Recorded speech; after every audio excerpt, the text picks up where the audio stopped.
السلام علیکم ورحمۃ اللہ وبرکاتہ۔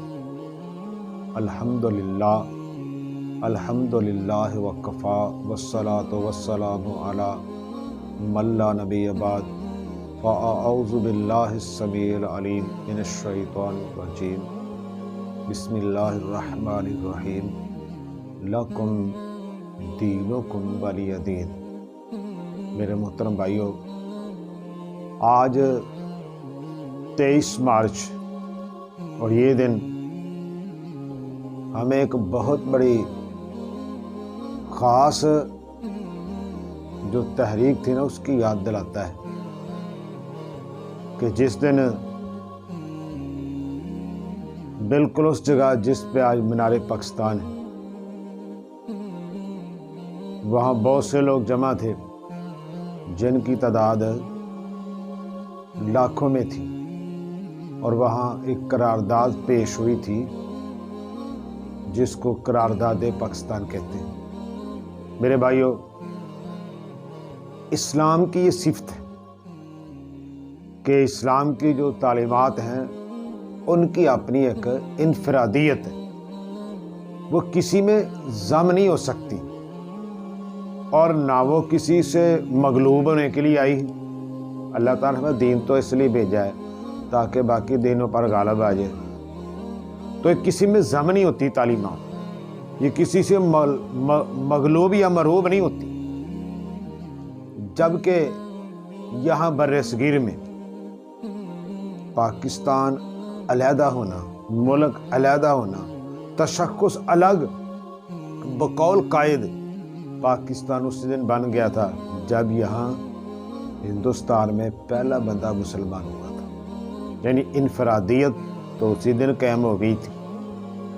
تو یہاں انگریز اور ہندو ہمیں ہمیشہ کے لیے اپنا غلام بنانا چاہتے تھے، اور یہ پلاننگ تھی۔ ہمارے اسلاف نے، بزرگوں نے، قائدین نے اس بات کو سمجھا، اور خاص طور پر علامہ اقبال کا خطبہ الہ آباد جو انہوں نے سن 1930 میں دیا تھا، اس میں واضح طور پر علیحدہ وطن اور اس کی وجہ، یہ دونوں چیزیں واضح طور پر بیان کی گئی ہیں۔ الگ وطن اور وجہ کیا ہے، اور پھر اس کے 7 سال بعد پھر وہ قرارداد متفقہ طور پر منظور ہوئی، اور جب یہ قرارداد پیش ہو گئی تو اس وقت قائد اعظم نے بڑے آبدیدہ ہو کر یہ بات کہی تھی، انہوں نے کہا کاش علامہ اقبال زندہ ہوتا اور اسے پتہ چلتا جو انہوں نے تصور پیش کیا تھا، ہم اس پر عمل کرنے کے لیے چل پڑے۔ میرے محترم بھائیوں، ہمارے دشمنوں نے بڑی چالیں چلی، صرف آج نہیں چل رہے، پہلے بھی ایسے ہی تھا۔ قائد اعظم کو لالچ دیا، قائد اعظم کو ڈرایا گیا، علامہ اقبال اور قائد اعظم دونوں میں رنجش پیدا کرنے کی کوشش کی گئی، لیکن ان کے سارے منصوبے ناکام ہو گئے۔ الحمدللہ پاکستان بن گیا۔ میرے بھائیو، میری آخری بات آج کی کہ جو جذبات قیام پاکستان کے وقت لوگوں کے تھے، جذبات کس حوالے سے تھے کہ ہمارا تشخص الگ ہے، ہماری تہذیب الگ ہے، ہمارا رہن سہن الگ ہے، ہماری سیاست الگ ہے، ہماری عدالت الگ ہے، ہماری معاشرت الگ ہے، ہمارا رہن سہن الگ ہے، ہمارا عقیدہ الگ ہے، ہم ہر لحاظ سے ان سے منفرد ہیں۔